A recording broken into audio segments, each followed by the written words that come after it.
27 Julie. Ons moet die moed van ons oortuiging sê, om die standaard hoog te hou.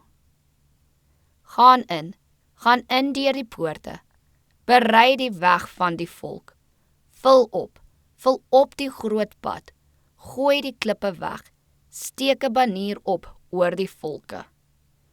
Jesaja 62 vers 10. Verwarring sal toeneem, maar laat ons as gelowiges in God mekaar bemoedig.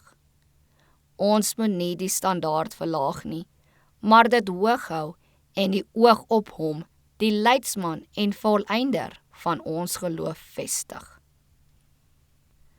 Ons het almal meer Christelike moed nodig, sodat ons die vaandel waarop die gebooie van God en die geloof van Jesus geskrywe staan, omhoog kan hou. Ons moet aan die leiers van 'n opstand nie toegee nie. Ons moet vasberade wees om die Here se wil te alle tyd en op alle plekke te doen.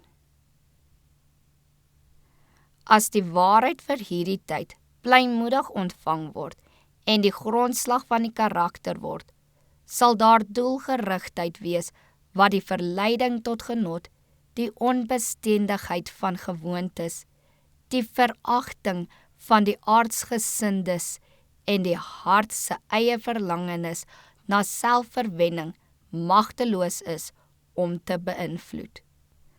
Ons het opmerklike voorbeelde van die onderskragende mag van vaste, godsdienstige beginsels. Selfs die vrees vir die dood kon Dawid nie dwing om die waters van Bethlehem te drink, waarvoor dapper manne hulle lewens gewaag het nie. Die gapende leeukuil kon Daniël nie belet om daagliks te bid nie. Nog minder kon die vuuroond, Sadrag en sy metgeselle, beweeg om voor die afgod wat Nebukadneser opgerig het, neer te val. Jong manne wat vaste beginsels het, sal vermaaklikheid vermy, pyn trotseer, selfs die leeukuil en die brandende vuuroond verduur, eerder as om ontrou aan God bevind te word.